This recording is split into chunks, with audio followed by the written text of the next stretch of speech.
हूं आपके साथ मनुराज सक्सेना। नमस्कार, आपके साथ मैं पल्लवी रविंद्र सिंह। सबसे पहले रुक करेंगे दौसा का, जहां पर बोरवेल में फंसे बच्चों ने अपनी जान गंवा दी है। 56 घंटे बाद आर्यन को बोरवेल से निकाला गया। अस्पताल में डॉक्टर ने आर्यन को मृत घोषित कर दिया। 150 फीट गहरे बोरवेल में दरअसल 5 साल का मासूम आर्यन फंस गया था। 9 दिसंबर को खेलते खेलते बोरवेल में गिर गया था आर्यन। तो यह हादसा तब हुआ था जब 9 दिसंबर को बताया जा रहा है मासूम आर्यन खेल रहा था और इसी दौरान खेलते खेलते उसे बोरवेल का गड्ढा जो था वो नजर नहीं आया और 5 साल का मासूम 150 फीट गहरे गड्ढे में जाकर के फंस गया। कड़ी मशक्कत की गई उसको निकालने के लिए, लगातार कोशिशें जारी थी। हालांकि कोशिशें जो थी वो कामयाब नहीं हो पाई और बताया जा रहा है कि मासूम आर्यन ने अपनी जान गंवा दी है। 9 दिसंबर को यह हादसा हुआ था जब खेलने के दौरान आर्यन बोरवेल में गिर गया था। इसके बाद जैसे ही उसे निकाला गया, लगभग 56 घंटे के बाद बताया जा रहा है, जब उसे हॉस्पिटल लेके जाया गया तो वहाँ डॉक्टरों ने उसे मृत घोषित कर दिया। परिवार का रो रो कर बुरा हाल है। आपकी जानकारी के लिए आपको बताते चले कि डॉक्टर्स ने आर्यन को मृत घोषित कर दिया जब उसे अस्पताल लेके जाया गया, जिसकी वजह से पूरे इलाके में जहाँ गमगीन माहौल है तो वहीं परिजन जो है वो बेहद ही परेशान है, क्योंकि उन्होंने अपने 5 साल के मासूम आर्यन को खो दिया है। हालांकि हर तरीके की कोशिशें सरकारी स्तर पर की गई थी। एलएनपी मशीनें भी मंगाई गई, कई जेसीबी काम कर रही थी, ट्रैक्टर भी लगे हुए थे, पोकलिन मशीन भी मंगाई गई थी जो इन चीज़ों की एक्सपर्ट मानी जाती है। वर्टिकली भी गड्ढा खोदा गया, पैरेलली भी गड्ढा खोदा गया, लेकिन तमाम वो कोशिशें काफ़ी वक्त लगा, 56 घंटे उस तक पहुँचने में लगे और ऐसे में उसकी मौत हो गई। बोरिंग से बाहर निकाल लिया है और हमारी जो एम्बुलेंस आपने देखी थी उनमें हमारे 2 पीडियाट्रिशियन थे। एक पीडियाट्रिशियन हमारे एचओडी हैं जो दौसा के अंदर, वो इसके अंदर थे। वो भी रास्ते में मेडिकल कंडीशन को एसेस कर लेंगे, फिर वो आगे की जो भी हमें उचित कार्रवाई करनी होगी वो करेंगे। ऑपरेशन आप देख सकते हैं कि 9 तारीख को जब ये घटना घटी थी तकरीबन 3:30-4 बजे, तभी से चालू था और अभी आप देख सकते हैं 11:50 हो गए हैं और 11 तारीख है। अभी जो है कि उसको एनडीआरएफ की टीम द्वारा, एसडीआरएफ की टीम द्वारा, हमारी जो लोकल टीम थी, सभी ने जो है उनको अभी निकाला है। देखिए, बच्चा जो है करीब 150 फीट पे था। सबसे बड़ा चैलेंज ये था कि गहराई बहुत ज़्यादा थी और इसी कारण इस ऑपरेशन में टाइम लगा। अदरवाइज पहले जो दूसरे ऑपरेशंस भी हमने करे हैं जो 35-40 फुट के, वो करीब 17-18 घंटे में कवर हो गए, लेकिन चूंकि इस बार जो है गहराई काफ़ी ज़्यादा थी और उसके कारण से ये सारा जो है टाइम लगा और बहुत सारे हमने प्रयास किए। वो कई प्रयास हमारे विफल भी रहे, लेकिन अंततः एनडीआरएफ की टीम और सारी टीम लगी रही और अंततः ये उसको बच्चे को निकालने में हमने सफलता पाई है। हमारी एनडीआरएफ की टीम जो है प्रशासन के साथ तालमेल बना करके लगातार जो है उसको लॉक करने का प्रयास कर रही थी और उसके लिए पहले साथ में ही साइमल्टेनियसली जो है बगल में पहले डिगिंग की गई, बाद में पाइलिंग मशीन मंगाई गई और उससे भी जो है उसके खुदाई की कार्रवाई लगातार जारी रही। आखिरकार हमने हिम्मत नहीं हारी और उसको लॉक करने की कोशिश करते रहे और अनेक विपरीत परिस्थितियां होने के बावजूद भी जो है उसको लॉक कर पाए और ऊपर निकाल के जो है अभी आगे मेडिकल केयर के लिए भेज दिया।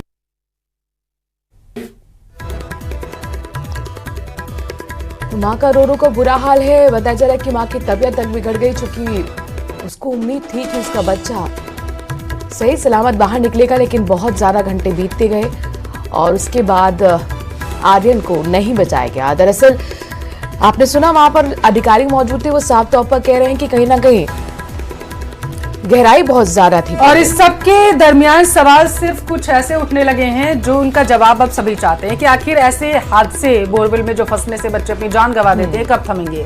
रेस्क्यू ऑपरेशन में इतनी देर आखिर क्यों लगी? हादसे के दिन ही जो पाइलिंग मशीन होती है, जो एक्सपर्ट इन चीजों की मानी जाती है, वो क्यों नहीं लगाई गई? 2 दिन बाद फिर पाइलिंग मशीन को आप बुलाते हैं। क्या प्रशासन को ऐसे हादसों से सबक नहीं लेना चाहिए? बोरवेल से निकालने की तकनीक पर काम आखिर कब किया जाएगा ताकि देरी ना हो? जैसी ही ऐसी घटनाएं सामने आए तो बच्चों को तत्परता के साथ निकालने की कोशिशें जो हैं वो की जाने लगे। हालांकि इस सब के दरमियान सवाल ये भी एक बड़ा बनता है कि ऐसे हादसों से प्रशासन सबक क्यों नहीं लेता? और देखिए, यहाँ पर पल्लवी देखने वाली बात ये भी है कि 2006 का एक वक्त था जब सबसे पहले हादसा हमने याद अगर होगा सभी के जहन में तो प्रिंस गिरा था और उसके बाद से लगातार अब तक ये हादसे होते रहते हैं गांव दिहाड़ी में, खेतों में। तो आखिरकार फिर हमने इस तकनीक पर काम क्यों नहीं किया कि इस तरीके की कोई मशीन हो, इजाद की जाए, रिसर्च की जाए कि वो बहुत जल्द ही गड्ढे को खोद पाए। बिल्कुल। और इसी इन सब के बीच में यहाँ पर जागरूकता को लेकर भी अब जाहिर तौर पर प्रशासन को एक बड़ी मुहिम चलानी चाहिए, जो कि लोग बोरवेल तो खोद देते हैं लेकिन उसको ढकने का काम नहीं करते। और यही कुछ हुआ था आर्यन के साथ।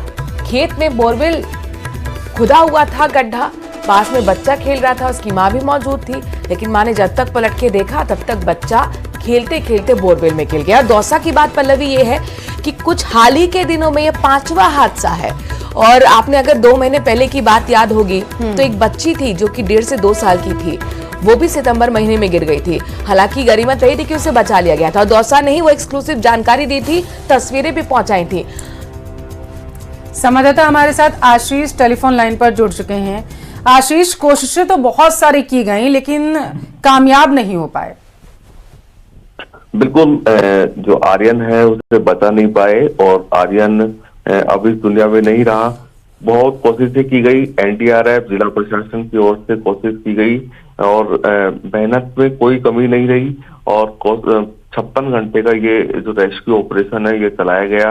हर स्तर पर प्रयास किए गए, लेकिन जो देश की तकनीक है उस पर सवाल खड़े हुए कि इतने लंबे ऑपरेशन चलने के बावजूद भी ऐसी कोई मशीन नहीं आ पाई जो वास्तव में इसको जल्दी ऑपरेशन को खत्म कर सकती थी और आर्यन को बचा सकती थी।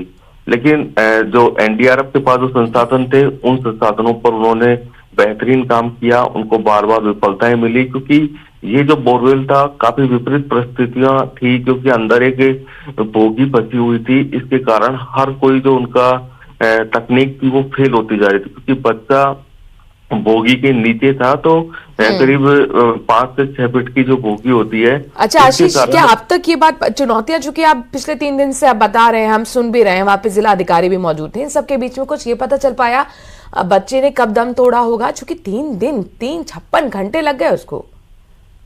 बिल्कुल, क्योंकि बच्चा का शुरुआत में जब सीसीटीवी डाले गए थे तब उसका मूवमेंट नजर आ रहा था और बच्चा घटना के करीब 24 घंटे तक वो उसका मूवमेंट नजर आ रहा था। उसके बाद में उसमें मूवमेंट नजर नहीं आ रहा था, तो ये कहा जा सकता है कि बच्चा का 24 घंटे बाद उसने संभवतः दम तोड़ा होगा। लेकिन क्योंकि इतना ऊंचाई से वो गिरा है, नीचे लोहे का एक बड़ा बोगी था, तो संभवतः उसका जो सिर के बल गिरा होगा, तो बोगी पर सिर गिरने से उसकी मृत्यु हुई होगी।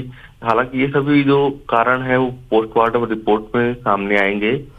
लेकिन क्योंकि जो रेस्क्यू ऑपरेशन था काफी लंबा चला और काफी रिस्की था, सीसीटीवी भी इंस्टॉल नहीं हो पा रहे थे क्योंकि वहां इतना मॉइस्चर बन रहा था कि अंदर पानी था। जहां आर्यन फंसा हुआ था, कई बार तो आर्यन को पानी टच कर जाता था, जल स्तर इतना बढ़ जाता था। ऐसे में आसपास के क्षेत्र में पानी की मोटरों को चालू करना पड़ता था ताकि जल स्तर डाउन पड़ा रहे। काफी प्रयास करने पड़े और उन सभी प्रयासों के बाद आखिरकार एनडीआरएफ को सफलता मिली और जिला प्रशासन को सफलता मिली। इस पूरे ऑपरेशन में जो पाइलिंग मशीन है उसका उपयोग किया गया, क्योंकि पाइलिंग मशीन को बुलाने में ही आने में ही 5-5, 6-6 घंटे का समय लगता है। नहीं आशीष, लेकिन ये सवाल तो पूछा जा सकता है कि पाइलिंग मशीन जो कि इन चीजों के लिए एक्सपर्ट मानी जाती है, जब आपको पहले दिन ही दिख रहा है कि चुनौतियां हैं, रिंग है, अम्ब्रेला भी फेल हो रहा है, तो आखिरकार पहले दिन आपने कोशिश क्यों नहीं की गई पाइलिंग मशीन बुलाने की? शायद बच्चा बच जाता।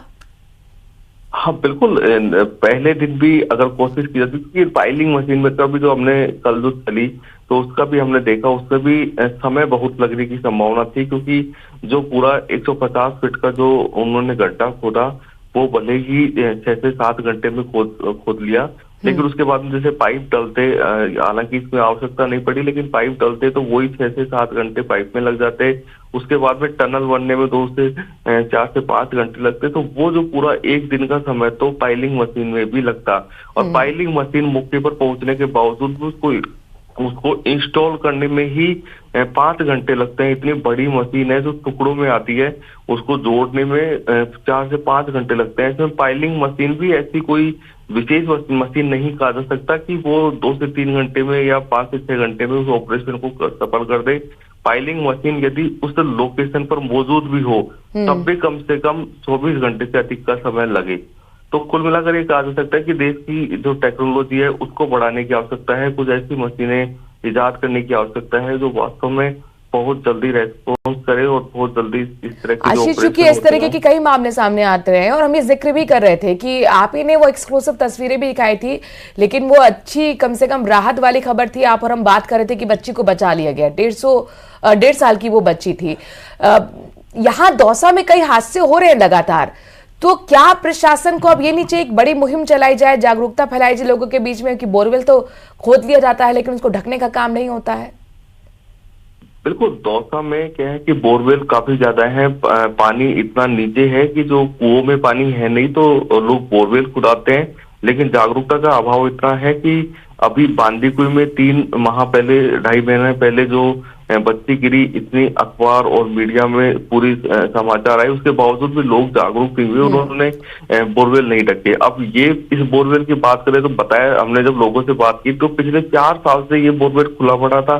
आसपास के लोगों ने भी इस परिवार को ये नहीं कहा कि इस बोरवेल को बंद कर दो।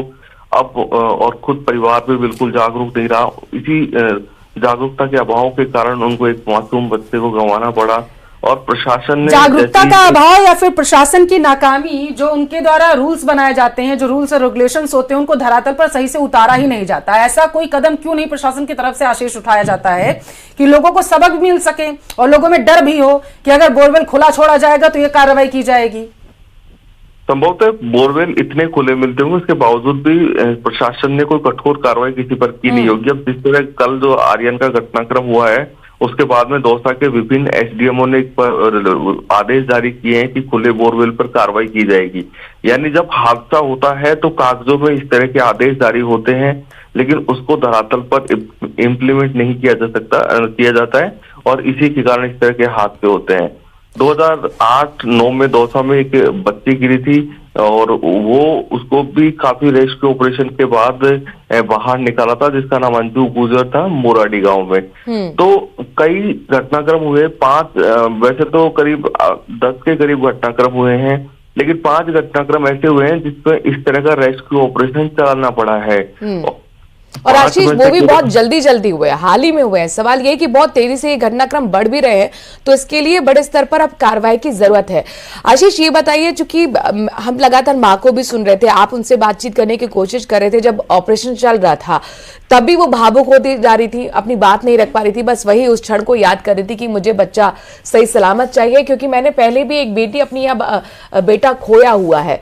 अभी क्या हाल है परिवार का, गाँव का, क्योंकि दुआओं का भी वो हमने दौर देखा था। बिल्कुल, जो गांव है और न केवल कालीघाट गांव बल्कि करीब आसपास के बड़ी संख्या में गांव के जो लोग हैं वो वहां पर मौजूद थे। सभी ने खूब दुआ की, लेकिन उनकी दुआ काम नहीं आई। परिवार की हालत तो निश्चित रूप से इससे सहज अनुमान लगाया जा सकता है कि इस समय क्या होगी, क्योंकि जो बच्चे की माँ है गुड्डी देवी, उसका तो रो रो कर बुरा हाल था। कल उसकी तबीयत भी खराब हो गई थी। वहां जो मौजूद डॉक्टर की टीम है उन्होंने उनको उपचार दिया था और इसी के कारण जो अब रात को जैसे उसको इस बात की सूचना लगी कि आर्यन इस दुनिया में नहीं रहा, तो वो पूरी तरह बेहोश हो गई और बिल्कुल बोल नहीं पा रही थी। और आर्यन के जो पूरे परिवार के लोग हैं, आर्यन के वो छोटे भाई बहन, वो भी काफी सदमे में थे। उनको क्योंकि आर्यन को वो घर में बाबू बोलते थे, ऐसे में जब उनको लगा कि उनका बाबू इस दुनिया में नहीं रहा तो वो बच्चे भी रोने लगे। यानी पूरे गांव का माहौल गमगीन हो गया था। बिल्कुल आशीष, ये एक दुखद खबर कही जा सकती है। जब ऑपरेशन सफल नहीं होता है तो एनडीआरएफ के जो जवान होते हैं उनको भी मायूसी लगती है, क्योंकि उनकी भी मेहनत होती है लेकिन कामयाब नहीं हो पाती, और ऐसे में जरूरी है प्रशासन को भी यहाँ पर कई बड़े कदम उठाने के लिए। शुक्रिया आशीष, तमाम जानकारी हम तक पहुंचाने के लिए।